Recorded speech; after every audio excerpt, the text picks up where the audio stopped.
የቂያማ ቀን ሚዛን ላይ ከመልካም ስነ ምግባር የበለጠ ሚዛን የሚደፋ የሚዛን ክብደት ያለው ነገር የለም አሉ ነብዩ ሰለላሁ ዐለይሂ ወሰለም።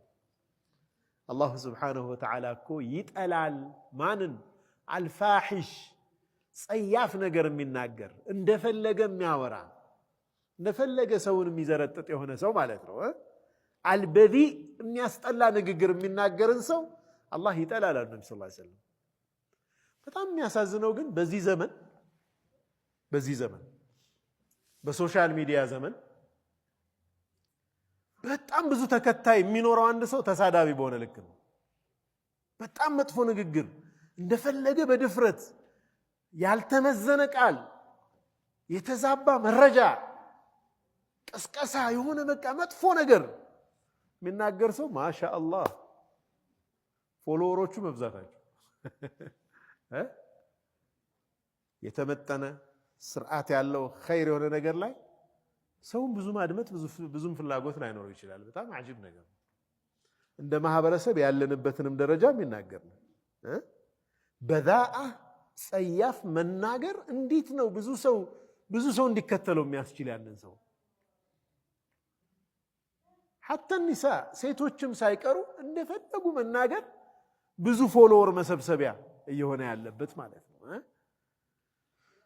ይህ እንደ ሙስሊም በጣም መጠንቀቅ ወጣቶቻችን ራሳቸውን መቆጠብ ያለባቸው ጉዳይ ነው ማለት ነው። ኢላ ነብዩ ሰለላሁ ዐለይሂ ወሰለም ኩሉ ኡመቲ ሙዓፋ ብለዋል። ሁሉም ኡመቶቼ የሰሩትን ወንጀል አላህ ሱብሓነሁ ወተዓላ ይቅር ይላቸዋል። ኢላ አልሙጃሂሩን በአደባባይ ወንጀሌን እወቁልኝ የሚሉ ሰዎች ሲቀሩ አሉ ነብዩ ሰለላሁ ዐለይሂ ወሰለም።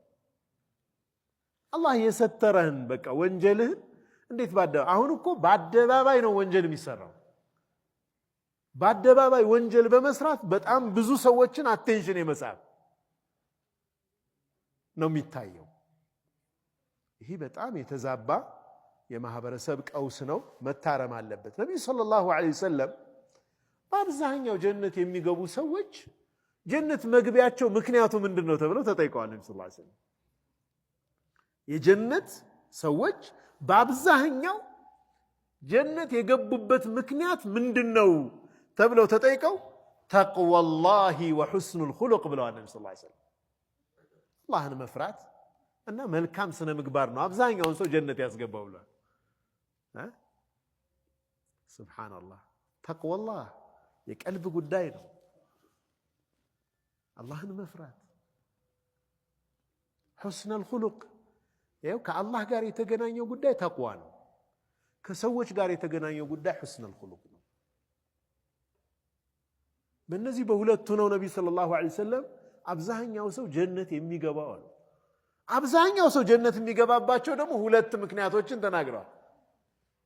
እሺ አብዛኛው ሰው ጀነት የሚገባበት ምክንያት ይህ ነው አሉ። ጀሃነም ደግሞ የሚገባበት ምክንያት ምንድነው ተብለው ሲጠየቁ ሁለት ጠቀሱ። አልፈሙ ወልፈርጁ አሉ ነብዩ ሰለላሁ ዐለይሂ ወሰለም። ሰው በአፉ በምላሱና በብልቱ ነው ጀሃነም የሚገባው። በሚናገረው መጥፎ ንግግር፣ የሐሰት ምስክርነት፣ የሰው ስም ማጥፋት፣ የሰው ክብር መንካት በሚናገረው ንግግርና በዝሙት ነው አብዛኛው ሰው ጀሃነም የሚገባው አሉ ነብያችን ሰለላሁ ዐለይሂ ወሰለም።